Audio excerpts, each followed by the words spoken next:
तर हाय YouTube family, तुमचं स्वागत आहे माझ्या नवीन ब्लॉग मध्ये. तर आम्ही निघालो होतो घरी घरी म्हणजे माझ्या सासूकडे निघालो होतो. तर आमचे ड्रायव्हर येत होते, त्यामुळे वाट बघत उभे राहिले.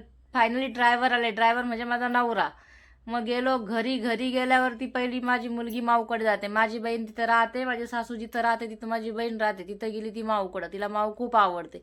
मग सगळी पलटण परत घेतली आणि परत मी घरी कामा बिमावून आले. सगळे कामं बिम केले आणि मग यांच्याकडे आले. मग यांना घेऊन डायरेक्ट मी माझ्या घरी आले. घरी आले तर मी आज अंड्याच्या कालवणाचा बेत बनवला, कारण की आज श्रावण संपला. दुसरं काही तर पटापट होणार नव्हतं. त्यामुळे मी अंड्याचं कालवण, चपाती आणि भात हे 3 आयटम बनवणार होते. मग त्याच्यासाठी मी पहिल्यांदा भात टाकून घेतलेला होता. मग पीठ मळून चपात्या करायला घेतल्या. तोपर्यंत बघा यांची मस्ती, सारखा टीव्ही चालू, बाकी काय नाही.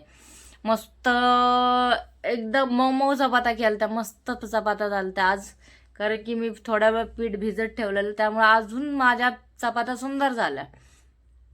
त्यानंतर मग म्हटलं चला तुम्हाला पण शेअर करू माझी रेसिपी कशी असते, अंड्याचं कालवण मी कसं बनवते.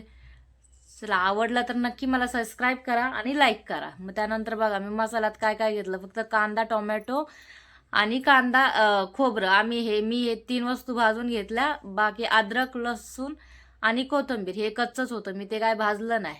आणि मग मस्त एकदम हरळ हरळ भाजून घेतलं ते थोडंसं आणि मस्त त्याची पेस्ट बनवली.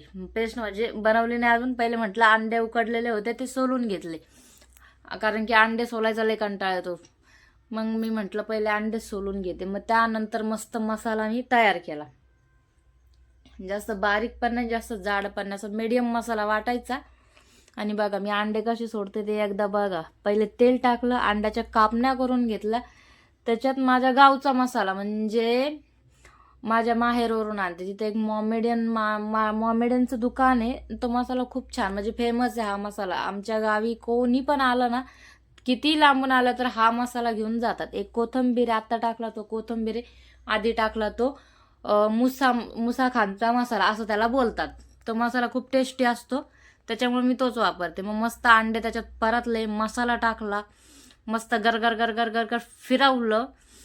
भारी झालेलं कालवण, म्हणजे असं मस्त तर्री विर्री आलेली तर भारी वाटत होतं. मस्त मसाला बिसाला तयार करून बघा कसं माझ्या कालवणाची तरी बिरी मस्त आलेली. मग त्यानंतर भात, चपाती सगळं बनून रेडी झालं.